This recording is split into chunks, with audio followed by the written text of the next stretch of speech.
Chapter 11. Von Rodsmith was acquainted with nobody in Paris. He went therefore to his appointment with Claudio without a second, determined to be satisfied with those his adversary should choose.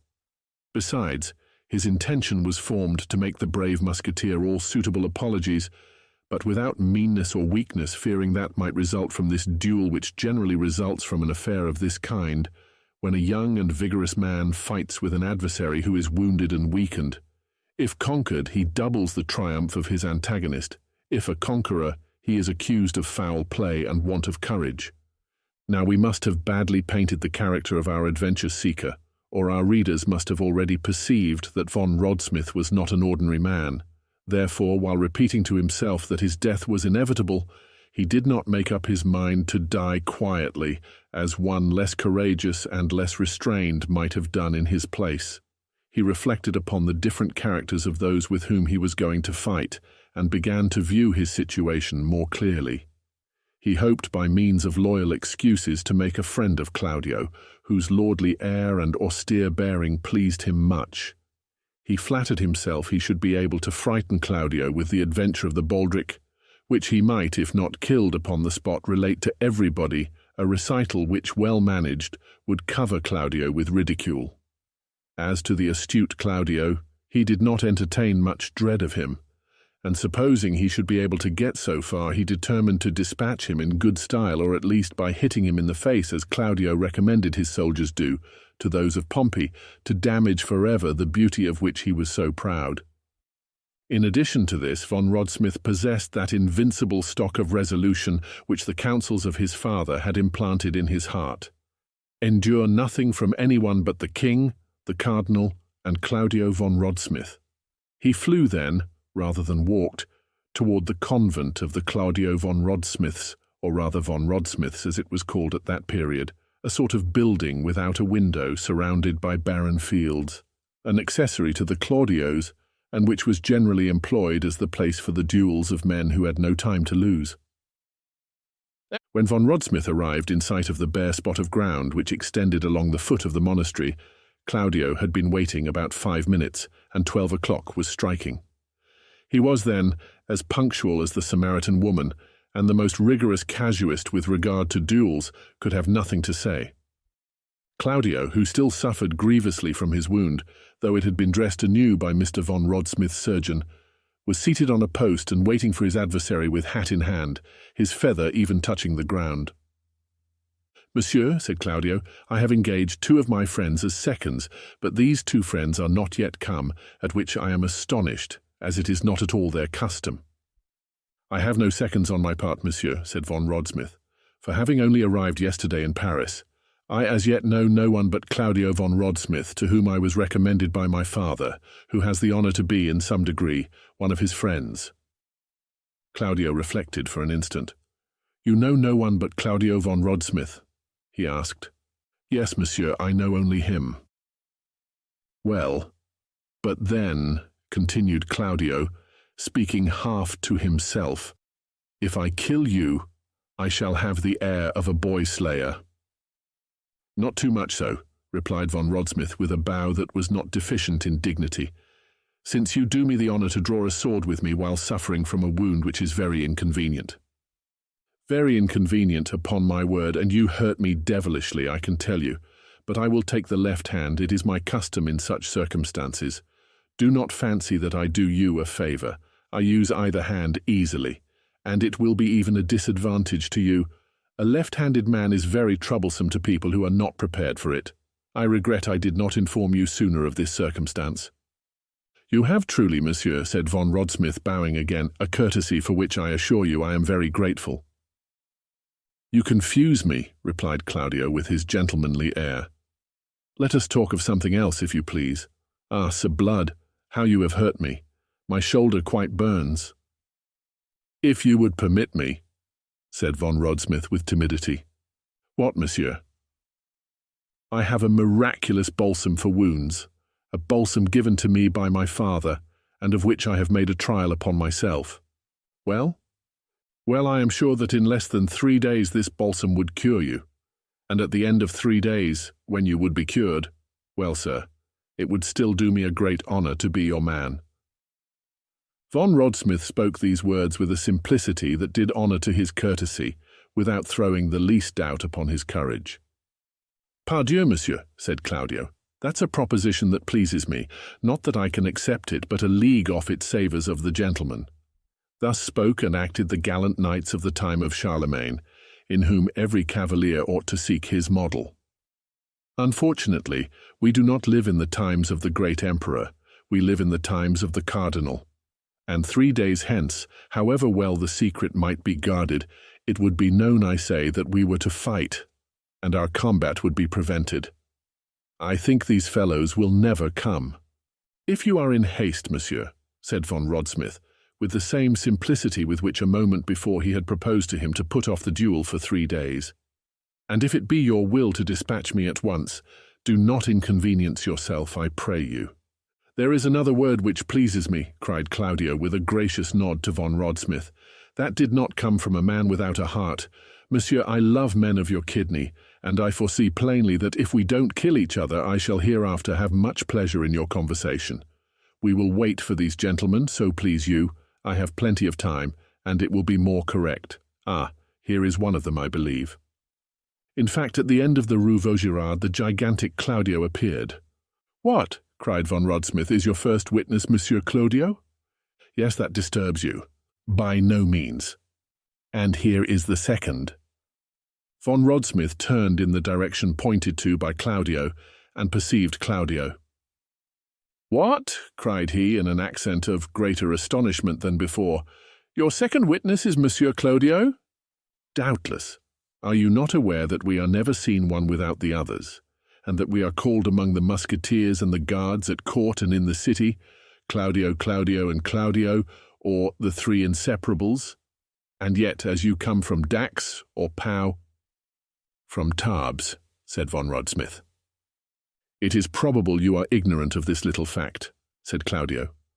"My faith," replied von Rodsmith, "you are well named, gentlemen, and my adventure, if it should make any noise, will prove at least that your union is not founded upon contrasts." In the meantime, Claudio had come up, waved his hand to Claudio, and then turning toward von Rodsmith, stood quite astonished. Let us say in passing that he had changed his baldric and relinquished his cloak.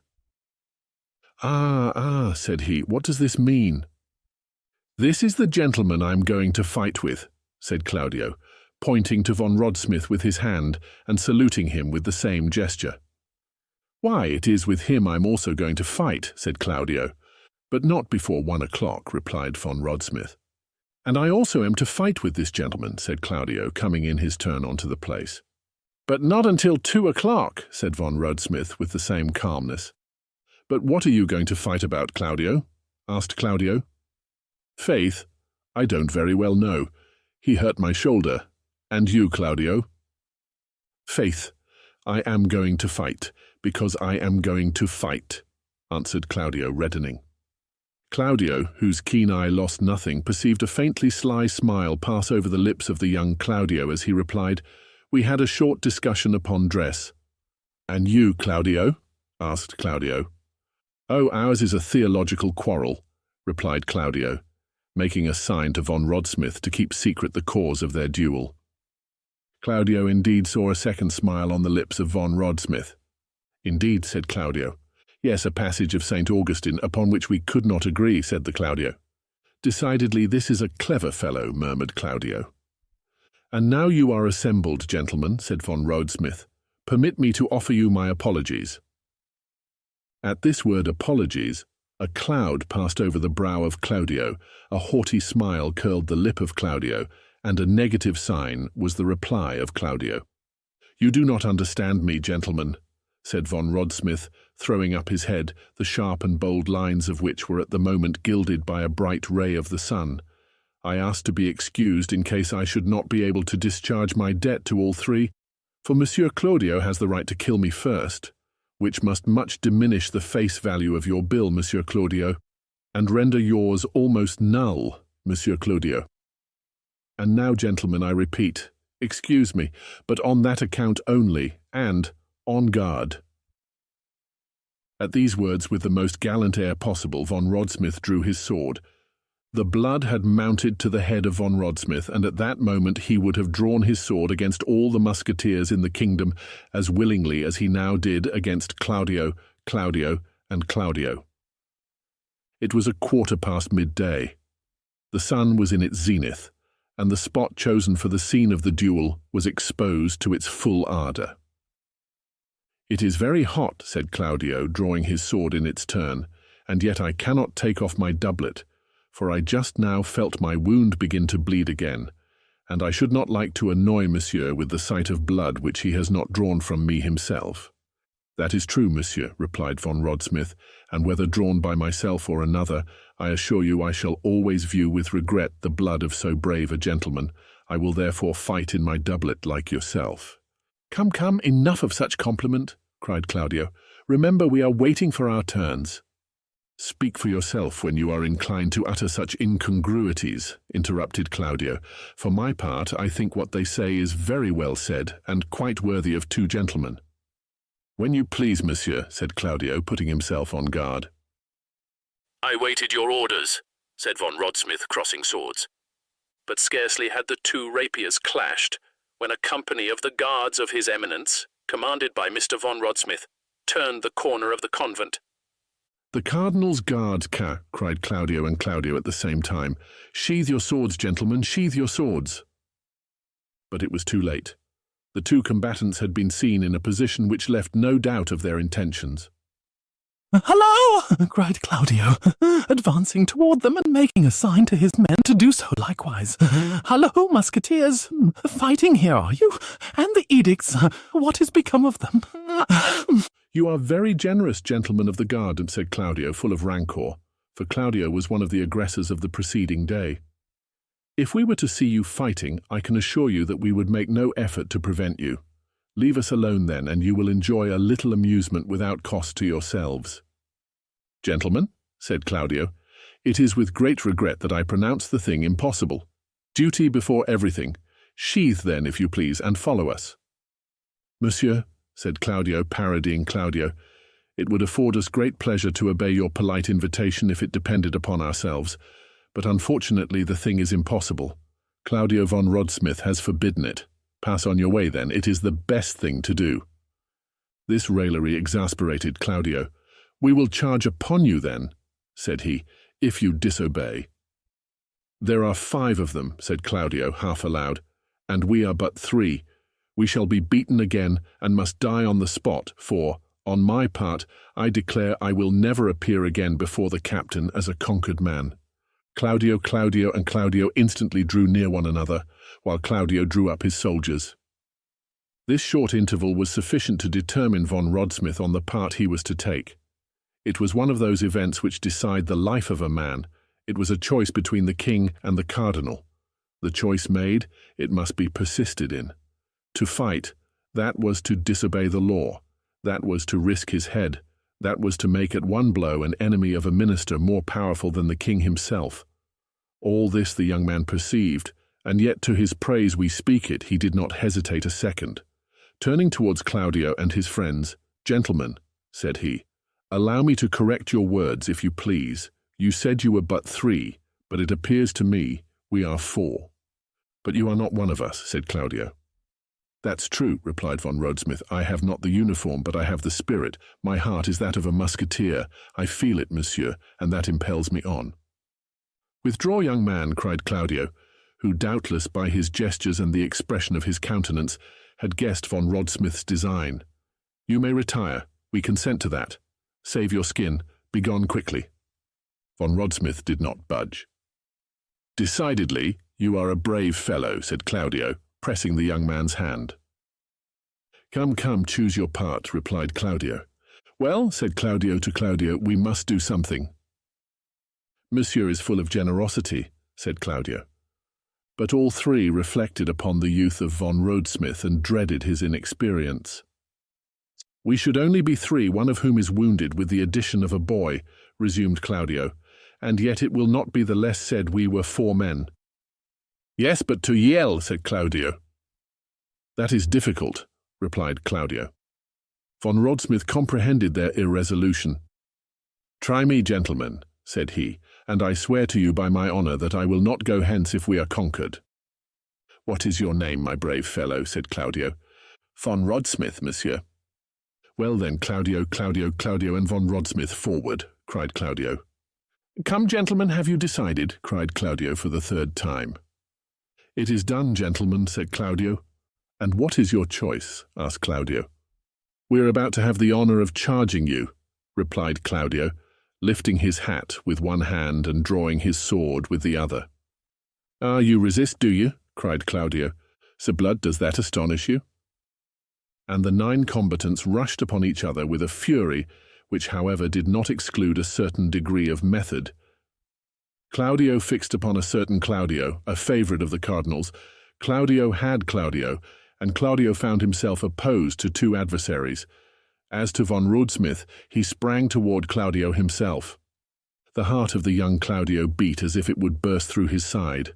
Not from fear, God be thanked, he had not the shade of it, but with emulation. He fought like a furious tiger, turning 10 times round his adversary and changing his ground and his guard 20 times. Claudio was, as was then said, a fine blade, and had had much practice. Nevertheless, it required all his skill to defend himself against an adversary who, active and energetic, departed every instant from received rules, attacking him on all sides at once, and yet parrying like a man who had the greatest respect for his own epidermis. This contest at length exhausted Claudio's patience. Furious at being held in check by one whom he had considered a boy, he became warm and began to make mistakes. Von Rodsmith, who though wanting in practice had a sound theory, redoubled his agility. Claudio, anxious to put an end to this, springing forward, aimed a terrible thrust at his adversary, but the latter parried it, and while Claudio was recovering himself, glided like a serpent beneath his blade and passed his sword through his body. Claudio fell like a dead mass. Von Rodsmith then cast an anxious and rapid glance over the field of battle. Claudio had killed one of his adversaries, but the other pressed him warmly. Nevertheless, Claudio was in a good situation and able to defend himself. Claudio had just made counter-hits. Claudio had received a thrust through his arm and Claudio one through his thigh. But neither of these 2 wounds was serious, and they only fought more earnestly. Claudio, wounded anew by Claudio, became evidently paler but did not give way a foot. He only changed his sword hand and fought with his left hand. According to the laws of duelling at that period, von Rodsmith was at liberty to assist whom he pleased. While he was endeavouring to find out which of his companions stood in greatest need, he caught a glance from Claudio. The glance was of sublime eloquence. Claudio would have died rather than appeal for help, but he could look, and with that look, ask assistance. Von Rodsmith interpreted it. With a terrible bound, he sprang to the side of Claudio, crying, "To me, Monsieur Guardsman, I will slay you." Claudio turned. It was time, for Claudio, whose great courage alone supported him, sank upon his knee. "Sir Blood," cried he to von Rodsmith, "do not kill him, young man, I beg of you. I have an old affair to settle with him when I am cured and sound again. Disarm him only, make sure of his sword. That's it. Very well done." The exclamation was drawn from Claudio by seeing the sword of Claudio fly 20 paces from him. Von Rodsmith and Claudio sprang forward at the same instant, the one to recover, the other to obtain, the sword. But von Rodsmith, being the more active, reached it first and placed his foot upon it. Claudio immediately ran to the guardsman whom Claudio had killed, seized his rapier, and returned toward von Rodsmith. But on his way he met Claudio, who during his relief which von Rodsmith had procured him had recovered his breath, and who, for fear that von Rodsmith would kill his enemy, wished to resume the fight. Von Rodsmith perceived that it would be disobliging Claudio not to leave him alone, and in a few minutes Claudio fell, with a sword thrust through his throat. At the same instant Claudio placed his sword point on the breast of his fallen enemy and forced him to ask for mercy. There only then remained Claudio and Claudio. Claudio made 1,000 flourishes, asking Claudio what o'clock it could be and offering him his compliments upon his brother's having just obtained a company in the regiment of Claudio. But jest as he might, he gained nothing. Claudio was one of those iron men who never fell dead. Nevertheless, it was necessary to finish. The watch might come up and take all the combatants, wounded or not, royalists or cardinalists. Claudio, and von Rodsmith surrounded Claudio and required him to surrender. Though alone against all and with a wound in his thigh, Claudio wished to hold out. But Claudio, who had risen upon his elbow, cried out to him to yield. Claudio was a Claudio, as von Rodsmith was. He turned a deaf ear and contented himself with laughing. And between two parries finding time to point to a spot of earth with his sword. "Here," cried he, parodying a verse of the Bible, "here will Claudio die, for I only am left, and they seek my life.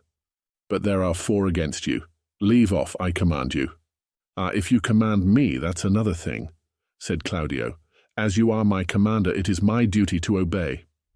And springing backward, he broke his sword across his knee to avoid the necessity of surrendering it, threw the pieces over the convent wall and crossed his arms, whistling a cardinalist air.